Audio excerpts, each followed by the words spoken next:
¿Qué es la metafísica? Por Connie Méndez, 1975. Nota preliminar por Doblando Realidades.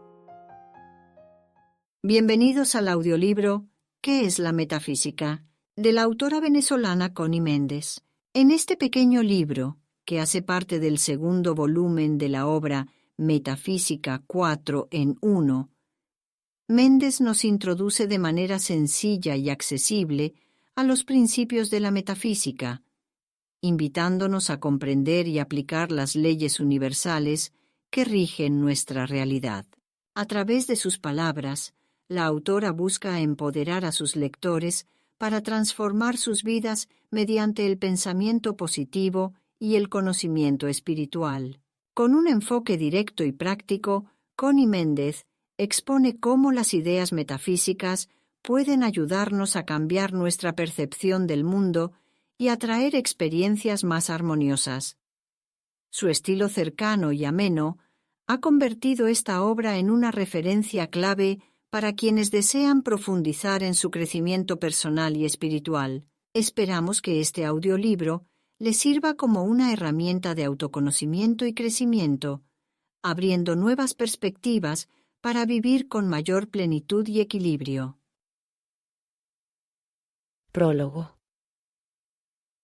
Me llena de emoción el presentar este librito de la amada maestra Connie a todo el discipulado metafísico, como también a todos aquellos que deseen entrar a esta enseñanza, camino seguro y amplio que nos lleva a la unificación total universal de toda la humanidad.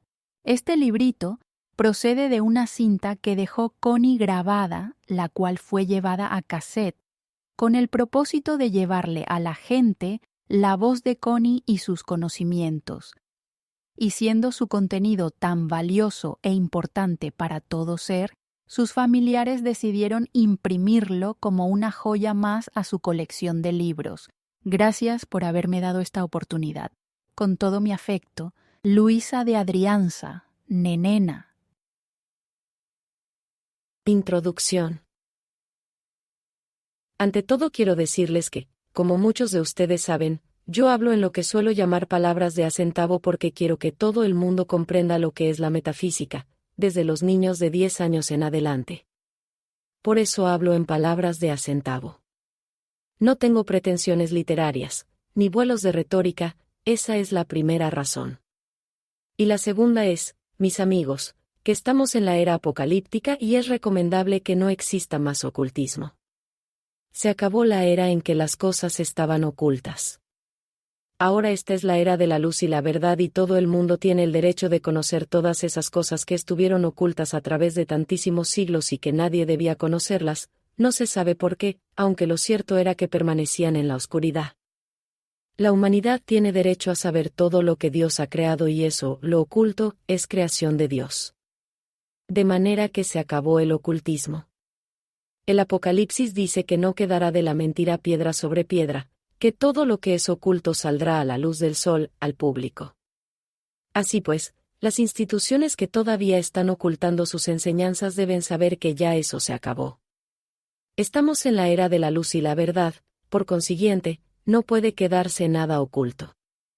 Ya lo saben. La palabra metafísica.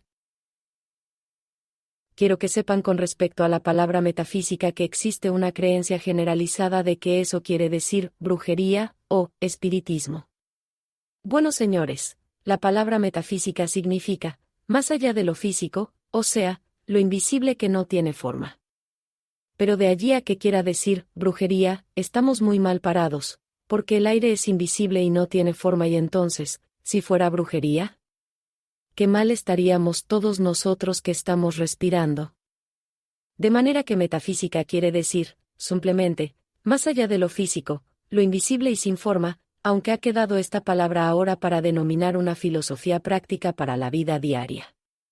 Filosofía práctica para la vida diaria, fíjense bien, basada en un descubrimiento sensacional que se realizó hace menos de un siglo, y que se ha ido difundiendo por el mundo poquito a poco. y por ser sensacional se ha difundido en el mundo como se ha difundido porque el mundo necesita algo que lo sangolotee, una cosa sensacional para que se mueva, y esto es así y se basa en el descubrimiento sensacional que se los voy a decir. La metafísica no es brujería. La brujería es el uso de los poderes divinos que todos tenemos, pero empleados por egoísmo, por maldad, esa es la brujería. Porque conocen que el egoísmo es lo contrario del amor, el egoísmo dice, para mí, y el amor dice, para todos. De manera que quien emplea brujería va donde las brujas, tiene mala intención, tiene intención de acaparar, de ejercer poderío sobre los demás, es egoísta. Bueno, ese poderío que se ejerce sobre los demás quiere decir que nosotros tenemos derecho a todo lo que hizo Dios. Tenemos derecho y, por consiguiente, el que trata de reservarse y conservar para sí el poderío es para ejercerlo sobre los demás y esclavizarlo. La metafísica es todo lo contrario, está basada en el amor universal, en el bien, en la paz, en la armonía, esa es la metafísica, es para todo el mundo, no tiene nada de oculto, es una práctica científica. Fíjense bien, la ciencia y la religión han sido como aceite y vinagre durante todos estos tiempos, pero hoy en día la metafísica, que es científica, está dando pruebas de que no tiene por qué seguir siendo así, se puede ser muy buen religioso y metafísico, puesto que es una ciencia basada en la religión, basada en el cristianismo. Bueno, la metafísica fue redescubierta, porque ha sido un redescubrimiento, ya que en el mundo no hay nada nuevo bajo el sol, todo se conoce desde siempre. Ahora lo que sucedió fue que, por múltiples razones, desapareció. Y yo les voy a decir estas razones. El maestro Enoch y su enseñanza. El primer maestro del mundo entero fue Enoch, un descendiente de Adán, porque Adán fue el primer hombre, y lo llaman el primer hombre de la misma manera como podríamos decir hoy que Neil Armstrong es el primer hombre de la era espacial, ya que fue el primero que puso pie en la luna. Eso lo dirá la gente en el futuro, que Armstrong fue el primer hombre, porque si hubiera habitantes en la luna para ellos lo sería. Y por eso es Adán el primer hombre de la civilización con razón llamada adámica. Enoch fue un descendiente de él, vivió 300 años, era el padre de Matusalén, quien vivió 900 años, pero Enoch no murió, ascendió tal como lo hizo el Maestro Jesús. Eso es una prueba de un gran adelanto y de iluminación. Enoch fue, pues, el primer maestro de nuestra civilización y un hombre sumamente notable y grande en un mundo como aquel, en el cual no había ni correos, ni periódicos, ni radio, ni televisión, es decir, no había comunicaciones de ninguna clase. La enseñanza de ese hombre se esparció por todo el mundo de entonces, y en cada país lo llamaban según el idioma que se hablaba.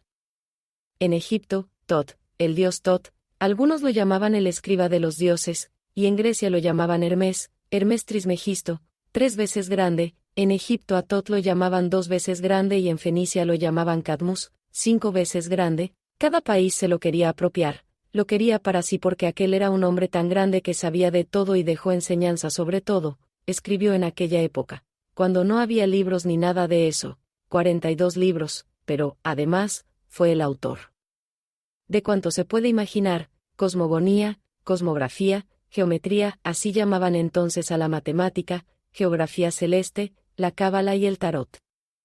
Todo eso lo escribió Enoch, pero él era judío y allí empezó la lucha contra los judíos.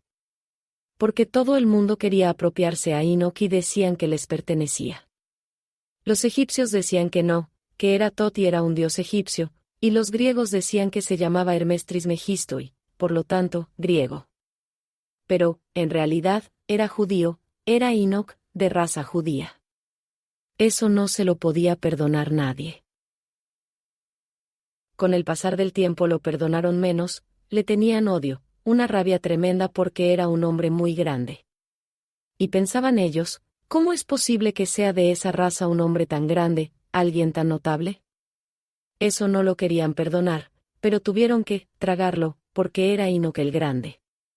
Caín tuvo un hijo, pero no fue quien se dice. Fue Enoch el grande. Es bueno recordar que a partir de la 6ª generación, después de Adán, se creó la Universidad de Heliópolis. Allí se educaron Moisés y el sacerdocio egipcio, pero lo más importante residía en que allí se aprendían todas las enseñanzas de Enoch. Tiempo después, al fundarse la secta esenia, estas enseñanzas continuaron transmitiéndose. Por otra parte, en el siglo IV después de la venida de Jesucristo, empezaron a tratar de desligar al Maestro Jesucristo de su origen judío. Primero le decían que era Galileo, después que era gentil, en fin, trataron de desligarlo de su origen judío y la enseñanza cristiana querían hacerla parecer como que no venía de Enoch por ser judío. El odio de la raza y de la persecución. La iglesia de ese entonces hizo quemar todo, absolutamente todo, lo que contuviera las enseñanzas de Enoch, o de Hermes, Cadmos o Tot porque se sabía que eran una misma persona. Con el correr de los siglos, la persecución se hizo tan horrorosa que no se podía mencionar a Enoch. Hubo grandes controversias cada vez que se le nombraba. Una vez apareció una copia de un libro. El libro de Enoch en Abisinia, y otra copia en Etiopía. Esas copias fueron a parar a Rusia, la de Abisinia, y la de Etiopía a Inglaterra. Naturalmente, el libro se guardaba bajo 7 candados y se depositaba en pozos profundos, no podían ser vistos por nadie, era cosa prohibida. La copia de Rusia desapareció, no hemos sabido nunca nada de ella, sin embargo, la copia de Inglaterra se halla en la abadía de Westminster y aunque muy pocos podían llegar a examinarla, hubo un obispo anglicano que sí la leyó e hizo el descubrimiento sensacional que les digo. Inmediatamente llevó a cabo la traducción que pudo porque lo que descubrió, y todos mis discípulos saben lo que digo, es el principio del mentalismo. De inmediato, se fundó en Inglaterra una sociedad llamada El Nuevo Pensamiento. Esta sociedad se esparció, inmediatamente comenzaron a difundirse las enseñanzas. Fue a los Estados Unidos, en cualquier parte donde se hablara inglés, pues la traducción fue hecha del etíope al inglés, y allí surgieron varias sectas que ustedes han oído nombrar, la ciencia cristiana, la ciencia divina, Unity y otras. Todo lo que enseñan es el principio del mentalismo. El principio del mentalismo. Como hay tantas personas aquí reunidas que creo que jamás han oído hablar de eso, les voy a describir el principio del mentalismo. Para ello, les voy a dictar una serie de clichés, de manera que ustedes puedan poner en práctica de inmediato el principio del mentalismo. Les advierto que es la forma de curar todas las enfermedades, las de ustedes y las de los demás, es la forma de resolver todos los problemas y todas las calamidades. Es decir, el principio del mentalismo es el descubrimiento sensacional porque el mundo no lo conoce y sabe muy poco de él. De manera sencilla dice que, todo lo que a nosotros nos ocurre está en nuestra mente y se refleja hacia afuera. Las enfermedades, el aspecto que tienes, si eres fea, si eres bonita, si eres gorda, si eres flaca, si eres vieja, si eres joven, la muerte, todos los problemas, todas las calamidades, en fin, todas las catástrofes del mundo se reflejan hacia afuera porque están en la mente individual como creencias, opiniones firmes, establecidas como conceptos. Todo esto está en la mente de cada quien. Piensas en una cosa y ya. De inmediato quedó registrado y si no lo vuelves a pensar, se graba y llega a formarse lo que nosotros llamamos un concepto. Es como el negativo de una fotografía que reproduce en el exterior el positivo de la foto, es decir, el retrato. Ahora sí podemos borrar todo lo que hemos pensado mal, si se puede, eso es lo que nosotros enseñamos y practicamos. Por supuesto que sí se puede. Uno se acuerda de que lo positivo se graba bello, se graba bien, todo lo positivo se graba y funciona en el exterior como una maravilla, todo lo que te ocurre es bueno. Las cosas que te ocurren son buenas porque has pensado positivamente y todo lo negativo es lo que sale reproduciéndose en todas las enfermedades, todos los males. Para mí es muy raro oír a una persona decir, bueno, tú sabes cómo es la gente de este país. Ya eso es negativo, entonces, para ti la gente de este país es antipática, la encuentras francamente antipática, todo lo que te pasa no puede ser de otra manera ya que tú tienes esas creencias. Una persona me dijo el otro día. Me han instalado el teléfono pero no está funcionando todavía porque tú sabes cómo es la gente de la compañía de teléfonos. Entonces le di un regaño y le respondí, no señor, La gente de esa empresa no tiene la culpa de que estés pensando y decretando que no te lo van a poner a funcionar. Si piensas de ese modo, ellos te obedecen. Bien, resulta que ya saben ustedes un poco lo que es el principio del mentalismo. Es un descubrimiento sensacional porque pensar que podemos cambiar nuestra vida y cambiar todo lo que nos sucede y transformar todo es un descubrimiento sensacional. Yo era muy feíta y ahora me siento muy bonita. El principio del mentalismo es muy conocido por otras tradiciones, entre ellas, por ejemplo, están los Rosacruces y los Yokes, aunque no hacen una mención amplia, apenas un párrafo que explica el principio del mentalismo, ni lo practican, ni lo enseñan a practicar. No poseen una fórmula, no se ocupan de ello, saben que existe pero nada más, en tanto que nosotros nos dedicamos a eso, a transformar nuestra vida y la de los demás, porque se puede transformar la vida de los demás. Hay varias cosas que quiero que ustedes aprendan bien. Por ejemplo, sitio para estacionar. Ustedes saben que salen de sus casas por la mañana, tienen que hacer una diligencia en el banco, en alguna tienda de la calle Real de Sabana Grande y antes de montarse en el carro ya están pensando. ¿Y la cola que me va a atajar y dónde voy a estacionar porque lo que es hoy no hay nada, eso está lleno de carros, y esa cola por Sabana Grande y yo no voy a encontrar dónde estacionar? Pues eso es negativo y, naturalmente, ustedes no encuentran dónde estacionar. ¿Cómo se hace? Sencillamente tienen que aprender a acostumbrarse, porque es un hábito que hay que formar. Ustedes salen de casa y dicen lo siguiente: yo quiero un sitio frente al banco, en armonía para todo el mundo, y terminan diciendo, gracias Padre, ya lo conseguí. Quien no crea en Dios debe decir, gracias universo, gracias a lo que sea y a lo que crean, gracias cosmos, gracias amor divino. Gracias a lo que ustedes aprecien más, digan gracias o simplemente, gracias a mí mismo. Bien, lo que ocurre es lo siguiente, como ustedes han dicho al final de la frase, armonía para todo el mundo, antes de salir ese puesto ya estaba preparado, ya la persona que está en el sitio, en uno de los tantos sitios, se está acordando de algo que tenía que hacer, en armonía, algo bueno, algo útil, una diligencia, algo que tiene que hacer y, por lo tanto, le conviene salir del sitio. Y en el momento en que llegas al lugar donde quieres colocarte, ves que el carro se va. No me crean. No me crean nada. Pruébenlo y compruébenlo, no me crean, yo no quiero que ustedes me crean a ciegas. Pruébenlo y compruébenlo mañana por la mañana, eso sí, ustedes salen seguros de que estoy diciendo la verdad con toda fe de que son capaces. Digan, yo quiero, después, en armonía para todo el mundo, y finalizan con, gracias. Ustedes han visto que ya hemos nombrado las colas. Están parados en una cola. ¿Qué es lo que dice todo el mundo? Ay, Dios mío, ¿hasta cuándo? ¿Yo que estoy tan apurado? ¿Cuándo terminará este tráfico del demonio? ¿Y cuántas cosas más? No sé, yo lo he oído. Nada de eso. En cuanto vean que se para el tránsito digan, piensen lo siguiente, no se puede detener nunca la circulación del planeta ni un minuto, porque sería el caos universal. Fíjense bien, el sol no se detiene nunca, la tierra no se detiene nunca, la circulación de la sangre no se detiene nunca, el aire que respiramos no se detiene nunca. Eso les debe dar a ustedes la norma de que no existe detención de nada, lo que sí puede existir es la detención del tráfico. Sí, porque se trata, en efecto, de cosas menores.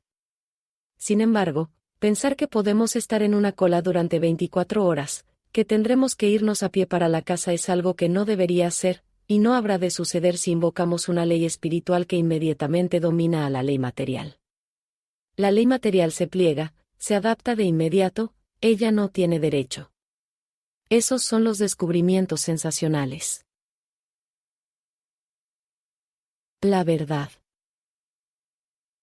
Les estoy nombrando otras leyes, no solamente la ley del mentalismo, en efecto son otras, pero no quiero cargarles la mente con leyes sino simplemente con cosas que ustedes van a poder usar desde el momento en que salgan de aquí. Yo quiero transformarles sus vidas. Quiero hacerlos felices, que gocen sus vidas, por eso les digo, ni la cola ni el tráfico tienen derecho a ser, más aún, si lo comparamos con cosas mayores. Sí, por ejemplo, decimos, la circulación del planeta no puede detenerse ni un minuto porque sería el caos universal. Ustedes están hablando la verdad absoluta, porque es la verdad, no puede detenerse nada de eso porque sería el caos universal si se detiene la Tierra. Así como también está diciendo la verdad el Maestro Jesús, que fue el segundo inmenso maestro de la metafísica que ha existido después de Enoch. Hubo muchos otros, ustedes saben que ha habido muchos, Yudatantama, Salomón, David y otros, pero yo voy a los que tuvieron mayor resonancia mundial. Enoch fue uno y luego el Maestro Jesús, llamado el Cristo. Enseñó pura psicología y metafísica. Él dijo, conoced la verdad y ella os hará libres, ella es la verdad. De manera que cuando dices, no se puede detener la circulación del planeta ni un minuto, 60 segundos, no se puede porque sería el caos universal, ustedes están invocando la verdad, están diciendo la verdad y la verdad os hará libres, ¿de qué? De la cola. Ustedes van a ver que ha pasado un minuto cuando ya comienza la cola a moverse, aquella cola que ustedes creían que estaba estacionada. De manera que no vuelvan a soportar colas. Ustedes lo están haciendo por todo el mundo que tienen por delante. ¿Por qué? Porque hay otra ley que dice, uno con Dios es la mayoría, uno es la verdad. Imagínense qué poder tan inmenso tenemos cada uno de nosotros. Uno con Dios es la mayoría, uno es la verdad, ¿qué es la mayoría? Recuerden eso porque eso es, uno con Dios es la mayoría, Dios es la verdad, Dios es amor, uno con la verdad, uno es la verdad, uno con Dios es la mayoría. Y ustedes dominan por encima de todo esa cola increíble que tienen por delante. Otro cliché, en estos días han estado anunciándonos terremotos y cataclismos, todo el mundo me ha llamado por teléfono a decirme, ¿es verdad que el 11? ¿Es verdad que el 21? ¿Es verdad que el 23? ¿Es verdad que, en absoluto? En absoluto. No va a pasar nada. Nada va a pasar y no crean ustedes en nada de los que les digan que va a haber terremotos y cataclismos. Ustedes no tienen sino que decir, eso no es conmigo, no lo acepto, eso no es conmigo. Acuérdense que uno con Dios es la mayoría. No es la voluntad de Dios que haya un terremoto que acabe con media humanidad, pues tampoco es mi voluntad, yo no quiero, no me da la gana. Una vez que ustedes han dicho, no es la voluntad de Dios, pueden añadir, no me da la gana. Ustedes verán. Eso no es conmigo, no acepto. Fíjense bien lo que les estoy diciendo, ninguno de mis estudiantes sufrió ni un rasguño en ese terremotico del 67 en Caracas. El terremotico lo trajo la cantidad enorme de mentes pensando en el terremoto, decretándolo y trayéndolo. Mis hermanos, yo les digo a ustedes que se fijen cuando haya una persona enferma que se está muriendo y oigan que dice la gente alrededor de él, ese no llega ni a la noche, no amanece, ¿para qué va a comprar más oxígeno si no va a usarlo? Con decretos como esos, ya lo mataron. Ley de oferta y demanda. La tercera parte es para las amas de casa, es la ley de oferta y demanda. Esto parece que fuera para los hombres porque ellos son los que conocen de la ley de la oferta y demanda. La ley de oferta y demanda dice que cada vez que tú necesitas una cosa, hay alguien que quiere salir de una igual. Cada vez quieras tirar algo que ya no te hace falta, que ya no necesitas, hay otro que sí. Si tú empleas y sabes esa ley, te pones a invocar, cada vez que tengas algo bueno, que venga la persona, entonces atraeré a la persona que necesite esto porque quiero dárselo. Sí, inmediatamente aparece alguien y lo mismo sucede cuando tú necesitas algo. El dinero es lo que corrientemente ustedes ven porque este es el único planeta donde él existe. El dinero no debe existir, pero aquí existe y tenemos que andar con él, ¿qué se va a hacer? Donde existe el dinero actúa la ley de la oferta y demanda. Aquí consigues todo lo que quieras y es comprado por ti, porque ya tienes tan enterrado el dinero en tu conciencia que no concibes que puedas conseguir algo regalado sino que, por el contrario, tienes que salir a comprarlo. Pues bien, lo consigues baratísimo y a la vuelta de la esquina tal cual como lo deseabas. Pero, las casas. Cuando quieres una casa, cuando tienes que mudarte, ¿quieres un apartamento, o quieres una casa? Y empiezas a decir, pero mijita, están por las nubes, y además no hay, pues no hay, para ti no hay, ya lo decretaste, ya tú mandaste a que ocurriera así. No hay, no encuentras casa. Pero si dices, no, eso no es conmigo. ¿La mía?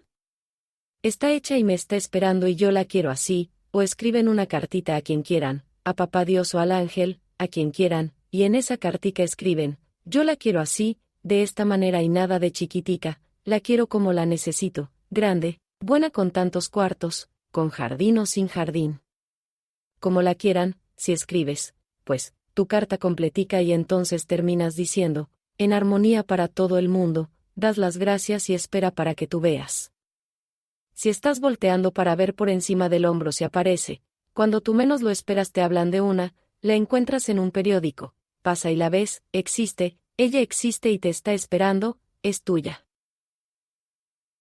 Y lo mismo con las empleadas del servicio. Aquello de que es imposible encontrar buenas empleadas, de que no hay, de que son ladronas, de que son esto y lo otro, es mentira, mentira. Las hay por montones, y muy buenas. Pero si tú decretas que no hay, no ves ni una, desaparecen. Ahora, si el Maestro Jesús dijo, los pobres los tendréis siempre con vosotros, de manera que con eso ya es suficiente. No, decrétalo, escriban su cartica y pongan todo lo que quieran, no olviden nada. Miren, mi hija hizo su cartica y puso todo lo que quería y dijo, ¿no me falta nada más, mamá? Y yo le respondí, no sé, tú eres la que sabes que necesitas. Pues bien, se le apareció una empleada de servicio, con todo lo que ella había puesto, pero le faltó especificar una cosa, no dijo que no tuviera niñitos, y la mujer se presentó con su hijito. Ríanse, me encanta que se diviertan, pero, créanme o no, pruébenlo mañana y digan todo lo que necesitan. La bendición. Ahora eso de la bendición, bendigo las manos, bendigo tus manos, ¿por qué? Porque actúa. La bendición quiere decir, bien decir, es simplemente decir el bien, hablar en positivo, nada más. Cuando bendigan una cosa, aquello aumenta, aquello lo agradece, todo, hasta el teléfono se compone si tú lo bendices. Todo obedece a una bendición. Tú coges 2 matitas y las riegas, pero bendice a una sola todos los días para que la veas ponerse bella, mientras que la otra da lástima. Entonces comenzarás a bendecir a la otra también. Que los hombres bendigan sus negocios y bendigan el negocio del contrario. Aquel que tiene la misma ferretería o la misma botica, bendiga la de él también porque hay para todo el mundo. Y cuando tú bendigas la de ese señor, se te devuelve a ti. Así es ese amor, bendigan el negocio, bendigan la cartera y nunca estará vacía, cuando tenga dinerito y no cuando esté vacía, bendice tu dinero, bendice el que tengas en el banco, bendice, sí, la abundancia, pero hay que decir, la abundancia de esto, la abundancia de lo otro, bendice la abundancia, decía una señora y se puso así de gorda. Es broma. Eso es para que ustedes vean que lo que les estoy diciendo es verdad, pero hay que saber hacerlo bien. Bendigan la abundancia del dinero. Ustedes no han oído decir, entre las señoras viejas de sus casas, tranquilo, quédese a almorzar, se le echa agua a la sopa y listo. Mentira, no se le echa agua a la sopa, pero hay que decir, yo soy la inagotable abundancia, pues ese, yo soy, es todopoderoso, es lo mismo cuando ustedes dicen, yo tengo, o yo estoy, o yo quiero. Esa es la acción del yo, es el verbo ser estar. Es el verbo y es el logos creador. Todo lo que tú digas, yo quiero, se hace. Pruébenlo, no me crean, pero pruébenlo. El yo soy es todopoderoso. Yo lo he hecho con los niños. Ustedes saben que los niños, las niñitas, los muchachitos, por ejemplo, hasta los 7, 10 años, no tienen raciocinio ni voluntad personal. No saben pensar ni pueden ser responsables de sus pensamientos. Todo lo que les pasa a ellos es el reflejo del pensamiento de la madre o del padre, apunten eso porque no debe olvidarse, Todo lo que les pase a sus hijos es responsabilidad del papá y la mamá, de su mente y de lo que piensan a través de ellos. Los padres piensan a través del niño. Por ejemplo, veo a una muchachita con una gripe y le digo: ¿qué tienes? Gripe, responde ella. ¿Y por qué tienes gripe? Me da todas las semanas. ¿Y tú quieres eso? Le pregunto al ver que le daba todas las semanas. No. Pues dilo. ¿Qué digo? Di, yo no quiero esto, yo no quiero esto. Dilo, tienes que decirlo. ¿Cuál no sería el espanto de la madre y el padre cuando vinieron y me dijeron: bueno, el día en que usted estuvo conversando con ella? ¿Qué fue lo que le dijo? Porque de eso hace 3 meses y la niña más nunca ha tenido una gripe. Yo les respondí: claro, porque si ella logra decir no quiero, esa expresión es más fuerte que su papá y su mamá, ya que ambos no van a decir nosotros queremos que tenga gripe, aunque si dicen ella vive con gripe, no pasa una semana en que esa niña no tenga gripe. Son ignorantes, no lo saben, pero están dando la orden, están decretando: así es, yo quiero. Es algo absolutamente todopoderoso. Si ustedes oyen decir que van a entrar al país los comunistas, aunque yo no quería decirlo, porque creo que aquí no hay comunistas, no vendrían aquí, ¿verdad? ¿Y si vienen? Bien, pues, aunque vengan yo no quiero comunismo aquí porque esta es mi casa, Venezuela es mía y es tuya y de todos, es mi casa y es tu casa. ¿Tú quieres comunismo en tu casa? Pues yo no quiero, a mí no me da la gana y uno con Dios es la mayoría. Pobrecitos los comunistas, no saben lo que he visto hace mucho tiempo, a mí no me da la gana y por eso es que no entran. Pruébenlo. Sí, señor, pruébenlo. Ustedes van a decir, como me han dicho a mí muchas personas, pero, bueno, ¿qué dirán los comunistas? Digo, bueno, yo lo siento mucho, pero la voluntad de Dios es la libertad individual, y como ese es un sistema que no permite libertad, no se puede aceptar. De manera que el yo quiero y el yo no quiero son todopoderosos, no se olviden de eso. Cuando ustedes oigan por ahí acerca de eso que les mencioné, por ejemplo, lo de los teléfonos, ustedes responden: yo no quiero. Para mí yo lo quiero así. Aunque ustedes no pueden decir, por ejemplo, yo no quiero que fulano haga eso, aquello no. Eso es brujería, eso no se puede, tú puedes mandar en ti y querer para ti. Por ejemplo, yo quiero a Venezuela, es mi casa, porque si Venezuela es mi casa y es mía y no quiero sino orden, armonía, libertad, justicia, todas las virtudes, no estoy nombrando nada que no deba nombrar, estoy nombrando solamente virtudes, lo que yo deseo para mi tierra y eso sí se puede decir. Pero, tú no puedes decir como un amigo mío, ¿es que yo quiero que mi hijo estudie esto? No, señor, no puedes decir eso, tu hijo tiene que estudiar lo que a él le pide su espíritu, porque tú no sabes si ese niño, que quieres que sea abogado, desea ser pintor.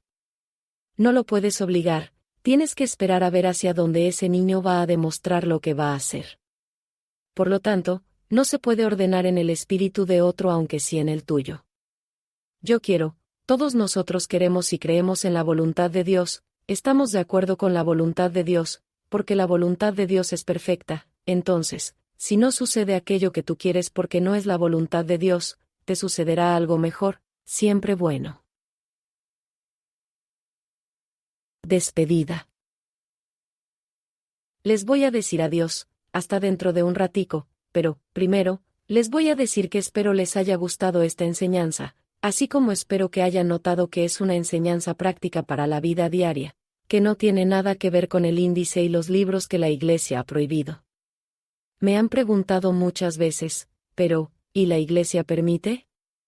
A menos que la Iglesia prohíba la ciencia, es decir, prohíba la medicina, la química y demás ciencias, entonces no habría llegado el hombre a la luna.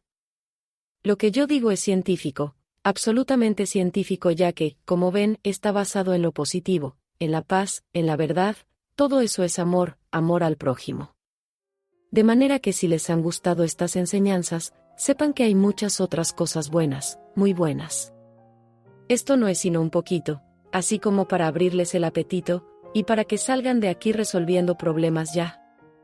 Eso es puro amor, así es que estamos muy a la orden, espero que les haya gustado.